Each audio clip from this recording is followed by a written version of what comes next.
Hello, welcome to BSSCI Competitive.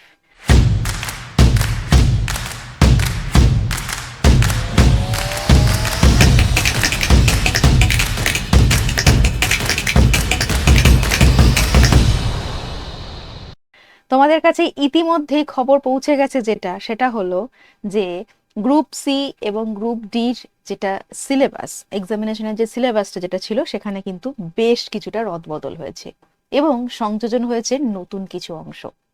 আজকে আমি তোমাদের সেই নতুন যে অংশগুলো সংযোজন হলো সেটার ব্যাপারেই একটু আলোচনা করব। তাহলে এসো প্রথমে দেখে নিই যে নতুন সংযোজন কি হলো। জেনারেল অ্যাওয়ারনেস ক্যাটাগরিতে যদি তাকাই তাহলে দুটো খুব গুরুত্বপূর্ণ জিনিস দেখো। নাম্বার 3তে যেটা রয়েছে এনইপি, প্রত্যেকেই ইতিমধ্যে দেখেছো এনইপি ন্যাশনাল এডুকেশন পলিসি, যেটা কিনা কম্পিটিটিভ এক্সামের জন্য কোনো কম্পিটিটিভ এক্সামের জন্য কখনোই পড়তে হয়নি, সেই অংশটা কিন্তু গ্রুপ সি এর ক্ষেত্রে কিন্তু ইনক্লুড করা হয়েছে। অর্থাৎ কিনা তোমাদেরকে ন্যাশনাল এডুকেশন পলিসি সম্পর্কে জানতে হবে। আর নতুন কোন জায়গাটা এলো জেনারেল অ্যাওয়ারনেসের মধ্যে? Elementary knowledge about traditional and contemporary popular culture of India, ঐতিহ্যবাহী এবং সমসাময়িক যে আমাদের কালচার সংস্কৃতি সেগুলো সম্পর্কে জানতে হবে অল ওভার ইন্ডিয়া। এই দুটো নতুন অংশ যেটা একেবারে আমাদের কাছে অজানা ছিল সেটা কিন্তু আমাদেরকে পড়ে ফেলতে হবে। তাহলে আজকে এই জেনারেল অ্যাওয়ারনেসের দুটো বড় অংশ নিয়ে আমি তোমাদেরকে বলছি, এবং তোমরা যারা এই ব্যাপারটা নিয়ে ভীষণ চিন্তিত হয়ে আছো তারা এক ঝলকে দেখে নাও যে জিনিসটা আদেও তোমার জন্য কঠিন কিনা। চলো প্রথমে দেখাই এনইপি, অর্থাৎ কিনা ন্যাশনাল এডুকেশন পলিসি। আমরা যদি ভারতবর্ষের একেবারে শিক্ষা ব্যবস্থার দিকে তাকাই, সেই একেবারে আদি যুগ থেকে নিয়ে বর্তমান কালের, তাহলে দেখা যায় যে শিক্ষা ব্যবস্থার কিন্তু রদবদল হয়েছে। খুবই স্বাভাবিক ব্যাপার, দুনিয়া বদলে যাচ্ছে, শিক্ষা ব্যবস্থা তো রদবদল হবেই, তাই না? তো সেই রদবদলটা কিন্তু অনেক ক্ষেত্রেই ডিপেন্ড করে সমসাময়িক রাজনৈতিক পরিস্থিতির ওপর। অর্থাৎ কিনা শিক্ষা ব্যবস্থাকে পরিপোষণ করছে যে শাসক বা যে ধরনের শাসক, সেই টাইমে সেই শিক্ষায় কিন্তু সেই প্রভাবটা কিন্তু পড়ে। এটা আমরা একেবারে প্রাচীন যুগ থেকে পাচ্ছি। ঠিক আছে, তো আমাদের এখানে এনইপি যেটা একেবারে আধুনিক ভারতের যে শিক্ষা ব্যবস্থা, যেটা শুরু হয়েছিল স্বাধীনতার, বলতে পারো স্বাধীনতার আগে থেকেই আধুনিক শিক্ষা শুরু হয়েছে, কিন্তু এই ধরনের কমিশন পলিসি যেগুলো আমরা শিক্ষাকে আরো উন্নততর করার ক্ষেত্রে পেয়েছি, সেই ব্যাপারটাই আমাদের জানতে হবে। এবং এনইপির ফুল ফর্ম হচ্ছে ন্যাশনাল এডুকেশন পলিসি। প্রথমে আমি তোমাদেরকে যেটা বলবো সেটা হচ্ছে হোয়াট ইজ এনইপি। এনইপি ব্যাপারটা কি? হ্যাঁ, শিক্ষায় তো রদবদল, শিক্ষায় আধুনিকতা সবকিছুই আনতে হবে, কিন্তু পার্টিকুলার এনইপি টার্মটা দিয়ে আমরা ঠিক কি বুঝতে চাইছি সেটা প্রথমে বলছি। দেখো, এনইপি হলো ভারতের শিক্ষা ব্যবস্থাকে আধুনিক, দক্ষতা ভিত্তিক এবং ব্যবহারিক করার জন্য তৈরি একটি জাতীয় নীতি। ঠিক আছে, একটা জাতীয় নীতি যেটা কিনা আমরা পড়াশোনা শিখবো, শিখতে শিখতে আমাদের মধ্যে দক্ষতা ভিত্তিক একটা ব্যবহারিক ক্ষমতা তৈরি হয়। মানে কি, পড়াশোনার সাথে সাথে ধরো যেরকম প্র্যাকটিক্যাল ক্লাস থাকে বা আমাদের যে ভোকেশনাল বিভিন্ন ট্রেনিং থাকে, সেই ব্যাপারগুলোকে ইনক্লুড করা। ঠিক আছে, এবং সেই বিষয়টাকে মাথায় রেখে শুধু পুঁথিগত বিদ্যা নয়, তার সাথে আমরা যাতে সেগুলোকে সমানভাবে অ্যাপ্লাই করতে পারি প্রয়োজনীয় ক্ষেত্রে, তার উপরে কিন্তু জোর দিচ্ছে এনইপি।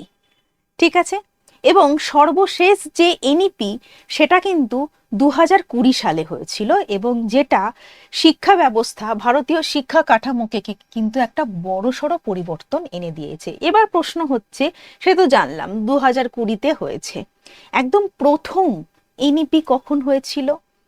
প্রথম এনইপি কখন হয়েছিল সেটা কিন্তু আমাদের একটু খেয়াল রাখতে হবে। দেখো, ভারতে প্রথম ন্যাশনাল এডুকেশন পলিসি এনইপি এসছিল 1968-এ। তখন টাইম ছিল প্রধানমন্ত্রী ইন্দিরা গান্ধীর সময়। সেই টাইমে কিন্তু প্রথম আমরা এই এডুকেশনাল পলিসি বা শিক্ষায় একটা রূপান্তরের যে চিন্তা ভাবনা অফিসিয়ালি, সেটা কিন্তু এনইপির মাধ্যমে পেলাম। কেমন?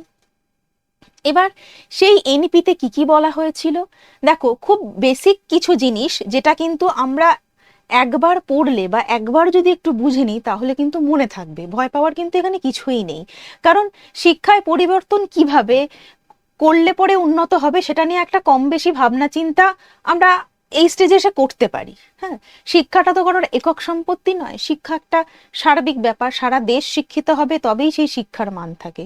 তাহলে সার্বিকভাবে শিক্ষার উন্নতি এবং ব্যক্তিগতভাবে শিক্ষার উন্নতি, দুটো বিষয়কে অবশ্য করেই মাথায় রাখা হবে।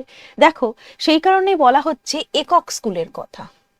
একক স্কুল, কমন স্কুল সিস্টেম, যেখানে ধনী গরিব সব শিশু একই মানের শিক্ষা পাবে। কেমন? আমরা যখন স্কুলে যাই, যখন হাই স্কুলে যখন সবাই আমরা পড়েছি, সেখানে তো আর কোনো কিছু তোমার অর্থনৈতিক ব্যাকগ্রাউন্ড তো দেখা হয় না, তাই না?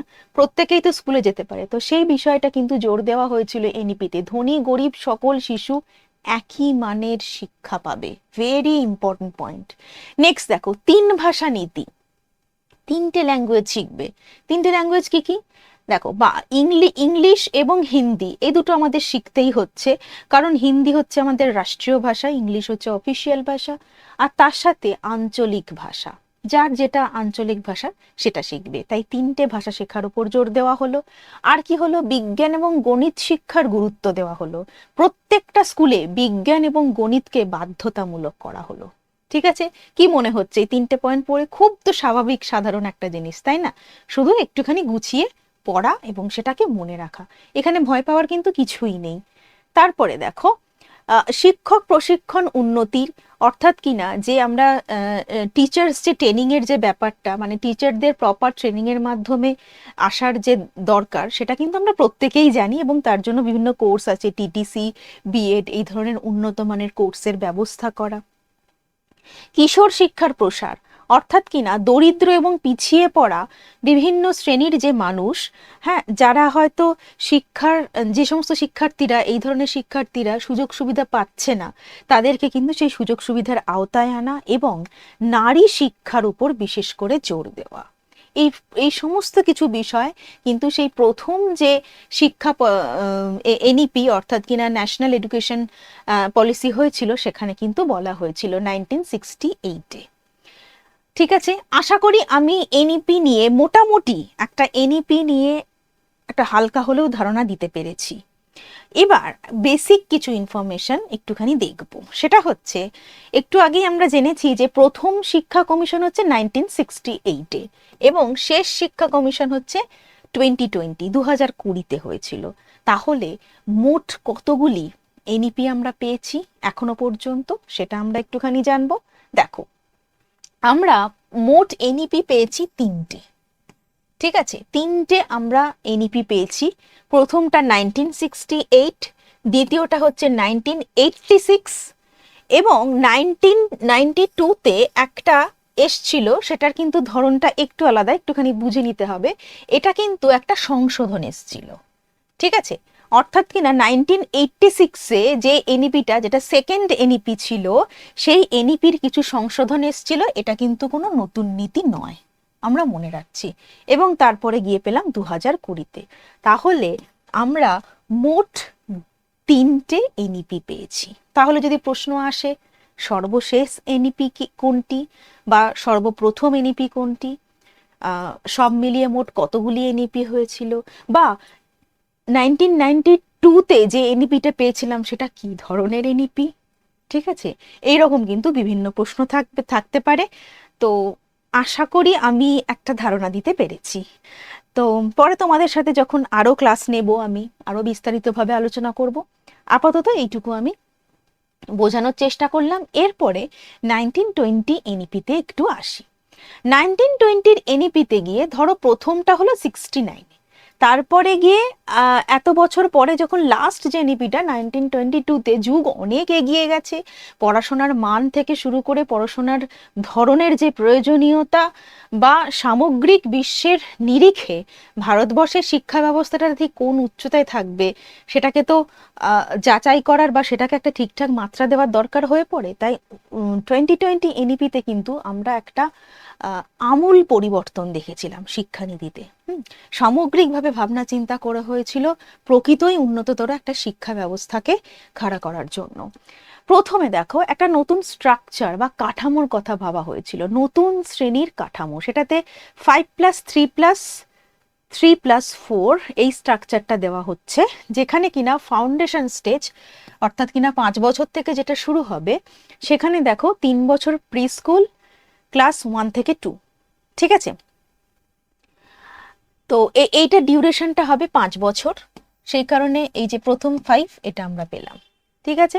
3 বছর প্রি স্কুলে পড়লো, তারপর ক্লাস 1 ক্লাস 2, মানে মোট 5 বছর হলো। তারপরে হলো সেকেন্ড যে স্টেজটা, সেটাই থাকছে 3 বছর, ক্লাস 3, 4, 5, ঠিক আছে। নেক্সট যে স্টেজটা, যেটাকে আমরা মিডল স্টেজ বলছি, সেখানে ক্লাস 6, 7, 8, সেখানেও 3 বছর থাকছে।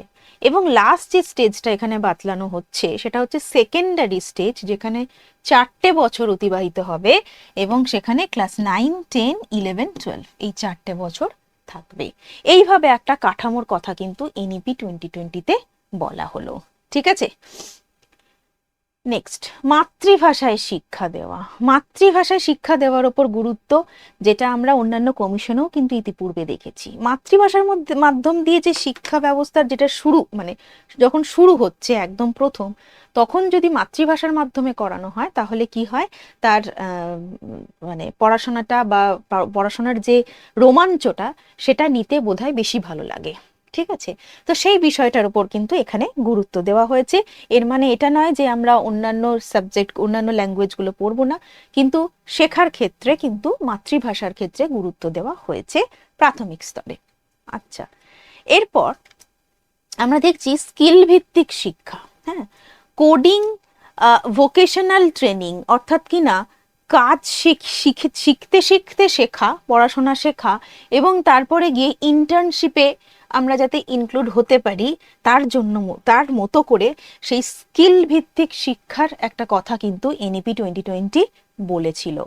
আর কি করেছিল, বোর্ড পরীক্ষা সহজ এবং ফ্লেক্সিবল করার কথা, যেখানে অতিরিক্ত চাপ থাকবে না এবং পরীক্ষার উপর চাপ কম, শেখার উপর জোর বেশি। কেমন অ্যাপ্লিকেশন শেখা, ঠিক আছে। যেরকম ধরো আমরা অনেকেই কম্পিউটার শিখি, প্রত্যেকে একটা টাইমে গিয়ে বেসিক কম্পিউটারটা শিখি, কিন্তু চর্চা না করলে কিন্তু হঠাৎ করে একদিন কম্পিউটারের সামনে বসিয়ে দিলে কিন্তু আমরা কাজগুলো ঠিকঠাক করতে পারবো না। আবার যার হয়তো বেসিকের সার্টিফিকেট নেই, সেভাবে হয়তো শেখেনি, কিন্তু সে রোজ কাজ করছে, তার কিন্তু কাজের দক্ষতা অনেক বেশি পরিমাণে হয়ে যায়। অর্থাৎ কিনা প্র্যাকটিস, ভালো করে শেখা, শেখার উপর জোর দেওয়া হয়েছে, মানে সার্টিফিকেটের ওপর নয়, প্রকৃতই শিক্ষাটা হয়েছে কিনা তার উপর জোর দেওয়ার কথা বলা হচ্ছে। মাল্টিপল এন্ট্রি অর এক্সিট, যখন আমরা কলেজ স্তরে রয়েছি তখন দেখা যায় যে বিভিন্ন স্টুডেন্টের ক্ষেত্রে নানা কারণে পড়াশোনায় ছেদ পড়ে যায়, হ্যাঁ, সেরকম হয়তো বিশেষ কিছু ঘটনা তার সাথে ঘটার ফলে ছেদ পড়ে যায়, কিন্তু পরবর্তীকালে যখন সে আবার চায় যে পড়াশোনা করব, সেক্ষেত্রে নানা রকম অসুবিধার সম্মুখীন হতে হয়। তো সেটার জন্যই বলা হয়েছে মাল্টিপল এন্ট্রি এক্সিট, যাতে করে মাঝপথে পড়া বন্ধ হলেও কারোর ডিগ্রিটা নষ্ট হয়ে যাবে না। কেমন, এই বিষয়টার উপরে জোর দেওয়া হয়েছিল। একাধিক ভাষা শেখা, 3 ভাষা শেখা, হোলিস্টিক শিক্ষা, এটা ভীষণ গুরুত্বপূর্ণ। হোলিস্টিক শিক্ষা, হোলিস্টিক শিক্ষার ক্ষেত্রে দেখা যাচ্ছে পড়াশোনার সাথে তার আর্ট, তার মানে স্পোর্টস, স্কিল, সায়েন্স এবং অ্যাপ্লিকেশন সব কিছুর যে তার একটা সামগ্রিক যে নলেজটা তৈরি হয়েছে, হোলিস্টিক শিক্ষায় কিন্তু সেই বিষয়টার উপরে যথেষ্ট পরিমাণে গুরুত্ব দেওয়া হয়। এবার দেখব আমরা পশ্চিমবঙ্গের শিক্ষা ব্যবস্থায় এনইপি কতটা পরিমাণে ইনক্লুডেড হয়েছে। কারণ আমাদের এখানে যে সিলেবাসটি দেওয়া হয়েছে সেই সিলেবাসে বলা হয়েছে যে পশ্চিমবঙ্গের শিক্ষায় এনইপি, অর্থাৎ কিনা আমাদের সামগ্রিকভাবে এনইপি যেমন জানতে হবে, তার সাথে পশ্চিমবঙ্গের শিক্ষা ব্যবস্থায় এই এনইপি কতটা কার্যকরী হয়েছে সেটা কিন্তু আমাদের একটুখানি খেয়াল রাখতে হবে। কেমন? তো সেই হিসেবে আমরা দেখতে পাই যে এনইপি যে কাঠামোটা দিয়েছে সেই কাঠামোটা তো অবশ্যই ফলো হয়, তার সাথে সাথে কিন্তু স্টেট এডুকেশন পলিসি বা রাজ্যের নিজস্ব একটা শিক্ষা পলিসি থেকে থাকে, যেটা কিনা আমরা 2023-এ দেখেছি স্টেট এডুকেশন পলিসি ঘোষণা করেছে। হ্যাঁ, এনইপির বেশ কিছু কিছু দিক সেখানে বাতিল করা হয়েছে এবং রাজ্যের ক্ষেত্রে যেটা খুব বেশি করে জরুরি বা গুরুত্বপূর্ণ মনে হয়েছে সেই ব্যাপারগুলোকে স্টেট এডুকেশন পলিসির মাধ্যমে কিন্তু ইনক্লুড করা হয়েছে। কারণ বিভিন্ন অঞ্চলে বিভিন্ন রকমের প্রয়োজন চাহিদা থেকে থাকে, সেটা সামগ্রিকভাবে ভারতের সব জায়গায় একই রকমভাবে কোনো আর কি মাপকাঠি হতে পারে না, তাই একটা স্টেট ভিত্তিক একটা আমরা ইনক্লুড বা এক্সক্লুডের কিছু কিছু এক্সাম্পল দেখে থাকি। এবার দেখি যে হোলিস্টিক রেজাল্টের ব্যাপারটা। আমি একটু আগে হোলিস্টিক শিক্ষার কথা বলছিলাম, কেন বলছিলাম যে এই যে হোলিস্টিক এডুকেশনের কথা যেটা এনইপি 2020-তে বলা হলো, সেটা কিন্তু ইতিমধ্যে আমাদের পশ্চিমবঙ্গের স্কুলগুলোতে কিন্তু ফলো করা হয়, তোমরা নিশ্চয়ই জানো। হ্যাঁ, হোলিস্টিক রেজাল্ট বানানো হয়, ঠিক আছে।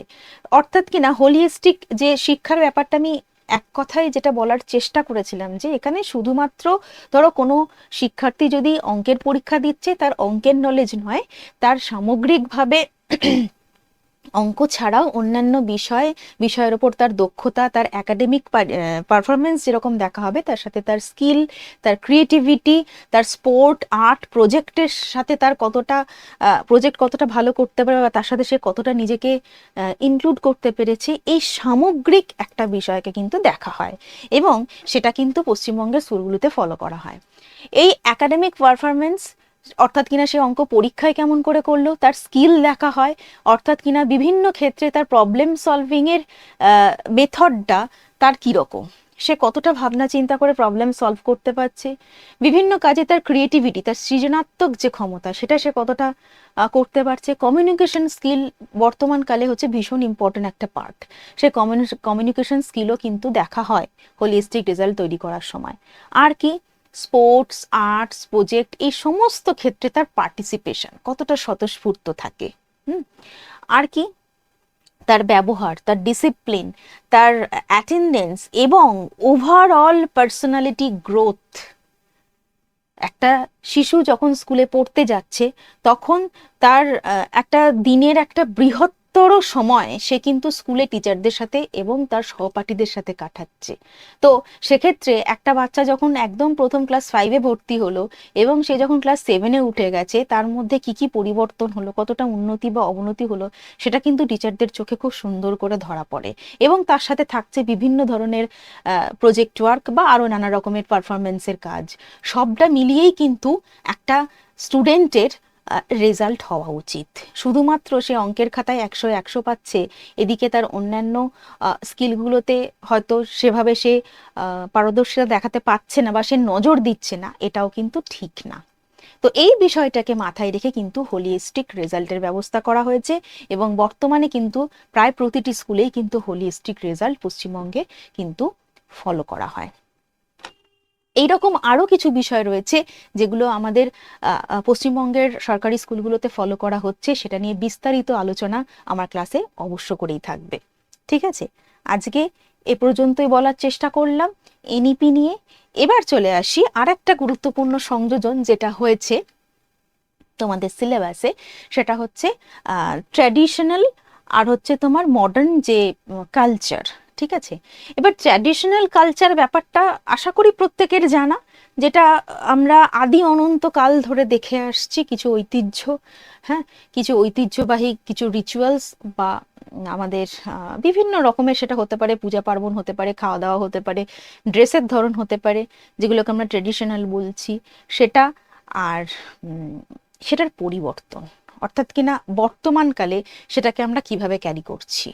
ঠিক আছে, কিভাবে বিবর্তনটা হলো এবং অ্যাট দ্য প্রেজেন্ট টাইম আমরা ঠিক কোন জায়গায় রয়েছি সেই বিষয়টাই কিন্তু এখানে উল্লেখ করা হয়েছে, অর্থাৎ কিনা ভারতের প্রাচীন এবং আধুনিক জনপ্রিয় সংস্কৃতির কথা। আসো দেখে নি। আচ্ছা, ঐতিহ্য বা লোকজ সংস্কৃতি, ধর্মীয় আচার, শিল্প, সঙ্গীত, নৃত্য, খাদ্য, পোশাক, এই সবটা মিলিয়ে কিন্তু আমাদের সংস্কৃতি। যে সংস্কৃতি জনপ্রিয় হয়ে ওঠে সেটাই কিন্তু যুগ যুগ ধরে মানুষের মধ্যে বেঁচে থাকে। প্রধানত দেখা যায় যে গ্রামীণ সমাজ এবং লোক ঐতিহ্যের ধর্মীয় ভিত্তিতে বিভিন্ন রীতিনীতি, আচার অনুষ্ঠান এগুলো কিন্তু উঠে আসে এবং সেগুলো প্রজন্মের পর প্রজন্ম চলতে থাকে, যেগুলোই কিন্তু হয়ে ওঠে আঞ্চলিক বৈশিষ্ট্যে সমৃদ্ধ এক একটা হেরিটেজ। উদাহরণ হিসেবে আমরা বলতে পারি ভারতনাট্যম নৃত্য, কত্থক, ওডিসি, কুচিপুড়ি, এগুলো কিন্তু এক একটা অঞ্চলের কিন্তু গুরুত্বপূর্ণ নৃত্য শৈলী, যেটা কিন্তু বর্তমান কালেও কিন্তু সমানে চলছে। হ্যাঁ, হয়তো কিছু বিবর্তন এসছে সাজগোজ বা প্রেজেন্টেশনের ভঙ্গিতে, কিন্তু ওডিসিই থাকবে, ভারতনাট্যম ভারতনাট্যমই থাকবে, যেটার অরিজিন কিন্তু দীর্ঘদিন আগেকারের। আবার লোকনৃত্যের মধ্যে ধরো ছৌ, যাত্রা, গারবা, ভাংড়া, যেরকম ছৌ বললেই কিন্তু আমাদের পশ্চিমবঙ্গের একটা পার্টিকুলার জায়গার নাম মনে আসে এবং আমরা বেড়াতে গেলে কিন্তু সেই ছৌ নাচ দেখার ভীষণ রকমভাবে চেষ্টা করি। তাহলে এইভাবে যেরকম ভারতনাট্যম বা ওডিশির মতো যেরকম আঞ্চলিক নৃত্য যেরকম বেঁচে আছে, সেরকম কিন্তু আঞ্চলিক নৃত্যও কিন্তু যথেষ্ট পরিমাণে এনরিচড হয়ে আছে এবং আমাদের ঐতিহ্যের মধ্যে একেবারে পাকাপাকিভাবে বসে আছে। তো এখান থেকে প্রশ্ন কেমন থাকতে পারে, স্বাভাবিকভাবেই কোন জায়গার নাচ কোনটা সেটা আমাদের একটা লিস্ট বানিয়ে নিয়ে পড়তে হবে। শুধু নাচ নয়, নাচের সাথে আরো নানা কিছু থাকতে পারে।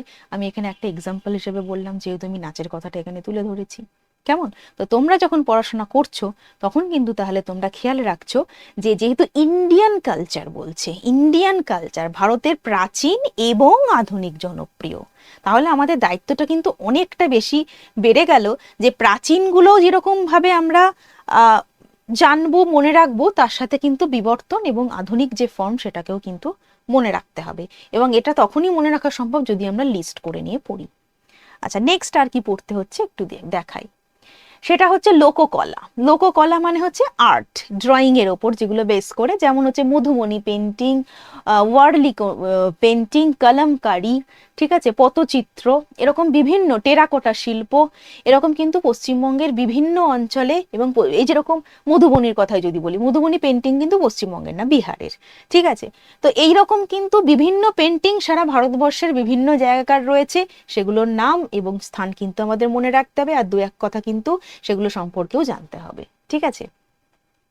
লোকগান, লোকগানের মধ্যে ভাটিয়ালি, বাউল, রাজস্থানী ইত্যাদি গানের কথা উঠে আসে। বিভিন্ন উৎসব, দুর্গাপূজা, দীপাবলি, পঙ্গল, পঙ্গলটা যেরকম কি, ওনাম কি, মানে what kind of festival, Pongal, Onam, Baisakhi, এগুলো কিন্তু এক একটা হারভেস্ট ফেস্টিভ্যাল। ফেস্টিভ্যালের বিভিন্ন ধরন আছে। ইন্ডিয়াতে ফেস্টিভ্যাল মূলত তিন রকমের হয়। কিরকম? একটা হচ্ছে ন্যাশনাল ফেস্টিভ্যাল, একটা হচ্ছে তোমার এইরকম হারভেস্ট ফেস্টিভ্যাল, আর একটা আর কি জেনারেল রিলিজিয়াস ফেস্টিভ্যাল। তা ন্যাশনাল ফেস্টিভ্যালের মধ্যে কি পড়ে, রিলিজিয়াস ফেস্টিভ্যাল কোনগুলো, কার কোনটা রিলিজিয়াস ফেস্টিভ্যাল। আমি যদি বলি নওরোজ বা নবরোজ, এটা কোন সম্প্রদায়ের রিলিজিয়াস ফেস্টিভ্যাল, সেটা কিন্তু আমাদের জানতে হবে। আবার ধরো হারভেস্ট ফেস্টিভ্যাল, কি কি হারভেস্ট ফেস্টিভ্যাল আছে, কোথাকার হারভেস্ট ফেস্টিভ্যালের কি নাম। হ্যাঁ, পাঞ্জাবের হারভেস্ট ফেস্টিভ্যালের কি নাম, এই যে ওনাম, তারপরে তোমার পোঙ্গল, হ্যাঁ, এগুলো কোথাকারের ফেস্টিভ্যাল। সেই ফেস্টিভ্যালের সাথে রিলেটেড, যেরকম কেরালার যে ওনাম ফেস্টিভ্যাল, সেখানে সাথে স্নেক বোট যে একটা ব্যাপার আছে, সেটা কিন্তু ভীষণভাবে ইনক্লুডেড, ঠিক আছে। পার্টিকুলার বলে দিল যে বোট রেস, এটা কোন ফেস্টিভ্যালের সাথে রয়েছে। আমি বোঝাতে পারছি? এইভাবে কিন্তু বিষয়গুলোকে আমাদেরকে মনে রাখতে হবে। ফেস্টিভ্যালের ক্যাটাগরি, ধরো এইদিকে যদি আমরা অরুণাচল প্রদেশ, নাগাল্যান্ড এদিকে তাকাই, এদিকেও কিন্তু প্রচুর রকমের ফেস্টিভ্যাল আছে, হর্নবিল ফেস্টিভ্যাল, হ্যাঁ, আরো নানা রকম নামে ফেস্টিভ্যাল আছে। আমি যখন তোমাদেরকে বিস্তারিত ক্লাসে পড়াবো এগুলো সম্পর্কে ইনফরমেশন দেব। তো এইগুলো কিন্তু ভীষণভাবে গুরুত্বপূর্ণ বলে আমার মনে হচ্ছে, যেহেতু সমগ্র ভারতের বলা হয়েছে গ্রুপ সি এর ক্ষেত্রে, সমগ্র ভারতের এই ঐতিহ্যবাহী ফেস্টিভ্যালের কিন্তু আমাদের খুব ভালো করে মনে রাখতে হবে, ঠিক আছে। আচ্ছা, এই যেরকম বৈশাখী একটা আমার মানে যেরকম যেরকম মনে আসছে আমি বলার চেষ্টা করছি। বৈশাখী যেরকম আমরা যেরকম নববর্ষ করি বৈশাখ মাসে, ঠিক একই রকম ভাবে কিন্তু পাঞ্জাবে এই সময় যে হারভেস্ট ফেস্টিভ্যালটা হয় সেটা তার নাম কিন্তু বৈশাখী। ঠিক আছে, তো এটা গেল। এরপর হচ্ছে লোককথা, যেরকম সাহিত্যের ক্ষেত্রে পঞ্চতন্ত্র, হাতিম তাই, রামায়ণ, মহাভারত এবং আঞ্চলিক বিভিন্ন ধরনের বিভিন্ন আর কি ফ্লোক কালচার, হ্যাঁ, সেগুলো কিন্তু থাকে, ফ্লোক টেল থাকে, সেগুলোর অল্প অল্প নলেজ আমাদের রাখতে হবে। এবং ঐতিহ্যবাহী খাবার, হ্যাঁ, বিভিন্ন খাবার, ডাল ভাত, ধোকলা, ইডলি, লিট্টি, সাম্বার, ধোসা, হ্যাঁ, এগুলো কোথাকার কোন খাবারটা জিআই ট্যাগ পেয়েছে। ঠিক আছে, এইভাবে কিন্তু আমাদের মানে ধরো একটা যদি খাবার লিট্টি চোখা, আমি যদি বলি লিট্টি চোখা, লিট্টি চোখাটা বিহারের খাবার আমরা জানি। এবার বলা হলো, তোমাকে অপশন দেওয়া হলো যে নিচের কোন খাবারটি জিআই ট্যাগ পেয়েছে। ঠিক আছে, জিআই ট্যাগটা কিন্তু কন্টেম্পোরারি ভার্সনের মধ্যে পড়ে গেল, কারণ খাবার দেখো, রসগোল্লা অনেক দিন আগে থেকেই রসগোল্লা ছিল, সেই রসগোল্লা কিন্তু রিসেন্টলি জিআই ট্যাগ পেয়েছে, তাহলে এটা আমাদেরকে মনে রাখতে হবে। ঠিক আছে, এইভাবেই কিন্তু কন্টেম্পোরারি এবং যেটা তোমার ঐতিহ্যবাহী, এই দুটোর কিন্তু মেলবন্ধন এই টপিকে হবে। আচ্ছা, আহ, এবার কন্টেম্পোরারি পপুলারের ক্ষেত্রে কয়েকটা বিষয় একটু পয়েন্ট আউট করব, এগুলো তোমাদের জানা। সেটা হচ্ছে বর্তমান যুগে যেহেতু গ্লোবালাইজেশন এবং মিডিয়ার যে একটা মানে একটা বিপুল মানে কি বলবো এগিয়ে যাওয়াটা এত তাড়াতাড়ি, চেঞ্জটা এত ম্যাসিভ, এবং সকলের হাতে নেটওয়ার্কের সুবিধা থাকার জন্য, সকলের অ্যাক্সেসটা অতি সহজে হাতে পাওয়ার জন্য এই পরিবর্তনটাকে যেন আমরা সেই চোখের নিমেষে আর কি বদলে যাচ্ছে ধরতেই পাচ্ছি না। তো সেই বিষয়টা আমাদের নাচ গান পোশাক থেকে শুরু করে খাদ্যাভ্যাস সব কিছুতে কতটা সেটা প্রভাব ফেলতে পেরেছিল সেটার ব্যাপারে জানতে হবে।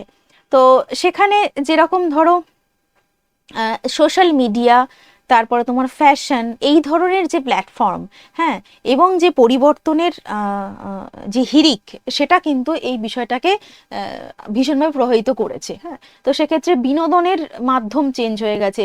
যেরকম এখন বিনোদন বলতে web series, reality show, music video, তারপরে বিভিন্ন সিনেমা, এগুলো যেরকম এখন আমরা দেখতে পাই, এগুলো খুব আমাদের ক্ষেত্রে কমন। কিন্তু আমরা যদি একটু ভাবি যে আগে মানুষের বিনোদন কেমন ছিল, শিকার করাটা নাকি বিনোদন ছিল, তীর ধনুক নিয়ে খেলাটা, পাশা খেলাটা বিনোদন ছিল। ঠিক আছে, এখন কিন্তু মানুষ যদি খেলেও সেটাকে খুব সতর্কভাবে খেলে। এখন দাবা খেলাটাও কিন্তু একটা প্রফেশন, ক্রিকেট খেলা তো বটেই, এরকম প্রচুর প্রচুর খেলা আছে যেগুলো কাবাডি থেকে শুরু করে বিভিন্ন খেলা যেগুলো এখন প্রফেশনে ইনক্লুড হয়ে গেছে, যেটা কিনা বেশ কিছু বছর মানে কয়েক শতক বছর আগে যেগুলো কিনা বিনোদন হিসেবে আমরা পেতাম। যাই হোক, তো আধুনিক সঙ্গীতের ক্ষেত্রেও কিন্তু মিক্সিং, তারপরে তোমার ওয়েস্টার্ন ক্লাসিক্যালের যে মিলবন্ধন, ফিউশন, মিক্সিং, এই ব্যাপারগুলো এসছে। ফ্যাশনের ক্ষেত্রে ইন্দো ওয়েস্টার্ন পোশাক মিলেমিশে একাকার, ডিজাইনার কালেকশন যেটা কিনা আগে মানুষ ভাবতেও পারতো না। ডিজিটাল সংস্কৃতির যুগে আমরা ইউটিউব, ইনস্টাগ্রাম, রিলস, এই সমস্ত কিছু পাচ্ছি। আরও পাচ্ছি মিম থেকে শুরু করে আরও নানা রকম কালচারাল গেমিং কিন্তু আমরা পাই খুব সহজে। আর যদি স্পোর্টসের কথায় আসি, স্পোর্টস মানে আমাদের যে চিরন্তন যে খেলা, যেটার মাধ্যমে আমরা অনাবিল আনন্দ উপভোগ করতাম, সেই খেলা কিন্তু এখন শুধুমাত্র খেলা নয়, তার চেয়েও অনেক বড় কিছু। কারোর কারোর কাছে ব্যবসা, কারোর কাছে প্রফেশন, কারোর কাছে পেশা, কারোর কাছে শুধুই আনন্দ। তো সেই হিসেবে আমরা আইপিএল লিগ পাই, প্রো কাবাডি লিগ পাই, ই স্পোর্টস পাই। ঠিক আছে, একই সাথে খাবারের পরিবর্তনের কথা যদি বলি, তাহলে ফাস্ট ফুড কালচার চলে এসছে, ক্যাফে কালচার চলে এসছে। এটা হচ্ছে ফিউশন ফুড, কন্টিনেন্টাল ডিশ, যেগুলো কিন্তু আগে আমাদের ভাবনাতে ছিল না। তাহলে প্রাচীন এবং এই আধুনিক কালের এই যে পরিবর্তনের মেলবন্ধন, আমার মনে হয় এটা প্রত্যেকে তোমরা ভীষণভাবে এনজয় করবে এই জার্নিটা। এবং এটা ইনক্লুড হওয়ার জন্য যেটা হলো সেটা হচ্ছে কি, যে অনেকে হয়তো ভয় পাচ্ছ, আমি বলবো ভয় পাওয়ার কোনো কারণ নেই, জাস্ট একটু গুছিয়ে পড়া। হ্যাঁ, প্রতিটা বিষয় আমি অল্প অল্প করে বোঝানোর চেষ্টা করলাম, এবং তোমরা কিভাবে পড়লে সেটা ঠিকমতো করে নিজেদের আয়ত্তে আনতে পারবে তার ধারণা আমি দিলাম। এবার আমার প্রতিটি ক্লাসে কিন্তু এগুলো নিয়ে বিস্তারিত ব্যাখ্যা থাকবে, এবং প্রত্যেকটা টপিকের জন্য আলাদা আলাদা করে ক্লাস থাকবে। তাই তোমরা চেষ্টা করো আমাদের বিএসএসিআই এর পেজকে ফলো করতে, এবং আমাদের যারা ক্লাসের মধ্যে রয়েছে তারা তো আমাকে ক্লাসেই পাচ্ছ। Thank you.